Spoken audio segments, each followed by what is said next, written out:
Voilà, bonjour, je suis Damien Hazard de l'Association brésilienne des ONG et je voudrais vous parler un petit peu de Rio+20 et du rôle de la société civile. En vérité, je pense que la société civile va faire la grande différence à Rio+20 et elle doit permettre d'élargir le débat puisqu'elle va a priori parler des vrais problèmes et des vraies solutions face à la crise à laquelle nous faisons face. C'est dans le cadre du sommet des peuples et donc qui sera l'événement parallèle par rapport à la conférence officielle.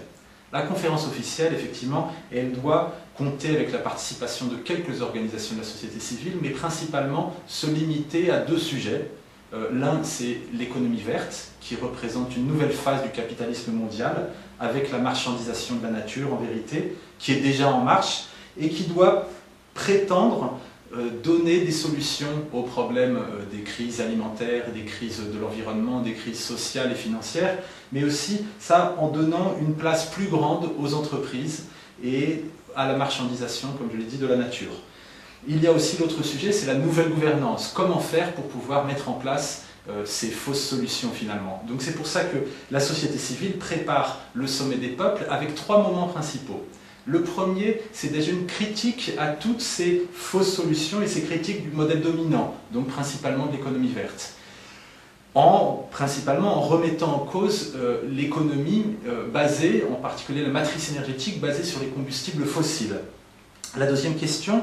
préparée au sein du sommet des peuples, c'est la valorisation des pratiques et des solutions déjà existantes. L'économie solidaire, les énergies renouvelables,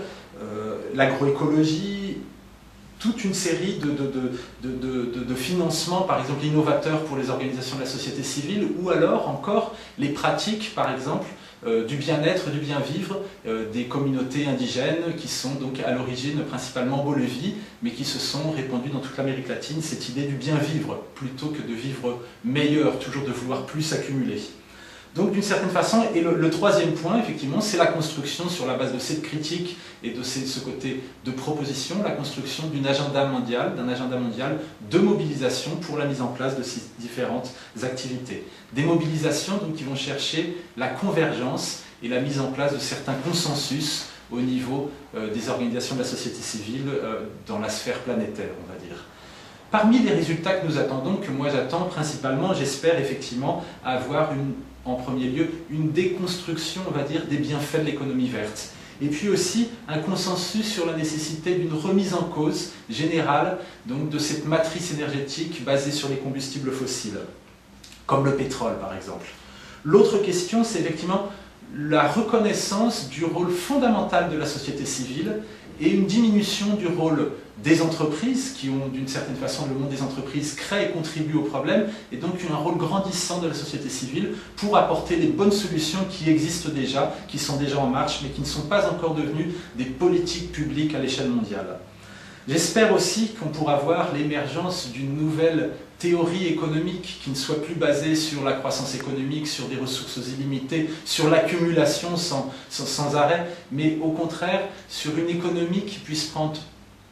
prendre en compte des dimensions humaines, qui puisse